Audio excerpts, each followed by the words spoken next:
Making those difficult start-sit decisions each week can be the difference between you being 5-0 and 0-5 right now. So heading into week 6, we're giving you our starts of the week as well as 2 sits. These are guys who are on the edge, players that you may not be for sure if you're going to start them, but we're going to hopefully give you some confidence to place them in your lineup. Our first start of the week is Taylor Heinickeeeeee. That's right. If you're streaming the quarterback position, I don't think there's a better stream this week than Taylor Heinickeeeeee. Bad game versus the Saints, but he's been fantastic in fantasy up to that point. So you have to just chalk this up to that was a bad game. Playing the Chiefs, who give up the most points to quarterbacks. Washington is right behind them. They gave up the second most points to quarterbacks. So this should be an absolute shootout. The Chiefs are going to win this easily, but Washington's going to have to consistently be scoring points to even have a chance to stay in this. If trends continue, we could see a massive game for Taylor Heinickeeeeee. Our second star of the week is James Robinson, who since week 3 is the running back 9. Urban Meyer finally figured out, hey, we should probably utilize our best player on offense, and it's been working out for fantasy for J-Rob. Going up against the Miami Dolphins this week, who give up the second most points to the running back position. Expect another dominating week from J-Rob. Our third star of the week is Javonte Williams. Melvin Gordon dealing with a lot of different knick-knack injuries. Regardless, Javonte has been the better running back. He just looks explosive. He extends plays. He's that dude. And I think this could be the week where he officially takes over this backfield. The Raiders give up the 10th most points to running backs. This could be the week where Javonte says, hey, I'm the guy now. Start him in your flex if you need one. You can also flex, maybe permanently flex, Emmanuel Sanders. That's what it feels like, at least. He's been dominating since week 3. He's been averaging just under 20 PPR points per game. He's taking all those targets that Cole Beasley had last year. The only difference is he's also getting the red zone targets, something that Cole Beasley never really had. So the upside is always there. He can always catch a long bomb from Allen for a touchdown, playing the Washington football team, who give up the most points to wide receivers.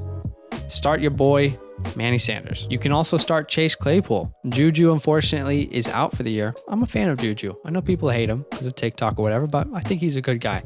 But regardless, he's out for the year.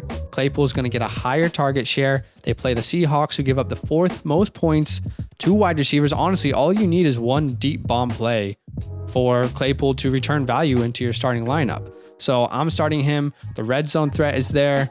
If you need a flex, he's not even a desperation flex. He's a good play going forward. And our star of the week at the tight end position is Ricky Seals-Jones. I don't know if you know this, but last week, Seals-Jones ran the 2nd most routes amongst any tight end. He's automatically been put into the Logan Thomas role, and maybe it's out of necessity.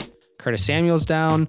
They obviously don't have Logan Thomas. They need someone to step up, and Ricky Seals-Jones has been that guy. The Chiefs give up a ton of points to tight ends to literally any position. Heinickeeeeee's the star of the week. So is Ricky Seals-Jones. I mean, I could see a stat line like 6 catches on 8 targets, 70 yards, and a touchdown. It's a very realistic possibility. We're now going to give you our sits of the week. 2 guys that we are not playing in our leagues if we can. James Conner is our first sit of the week. Browns allow the 5th fewest points to the running back position, and Conner is the definition of a touchdown or bust player. Okay, check this out. He has put up 57.5 PPR points this season. 30 of those points have come from touchdowns alone. This is a boom or bust guy, and I don't think he's going to get into the end zone this week, which means he probably shouldn't be starting in your lineup. You might have to, but I don't want to start him.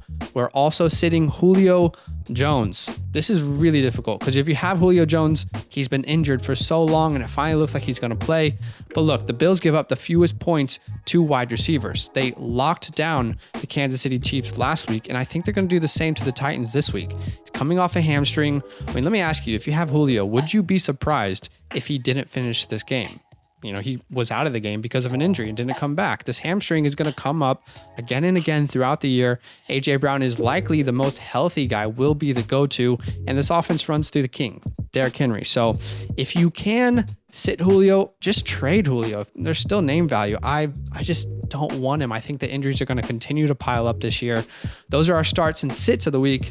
Let us know in the comments. You vibing with any of this or you just hate it? Yo, what's good? What Thanks up? for watching. We got a lot more videos. A lot more. If you want more videos. Watch Now, it. You can also subscribe. Right now. If you want to. You need to. And lastly, don't forget that you can sign up to support the show and get exclusive content by going to patreon.com/fantasylandfam.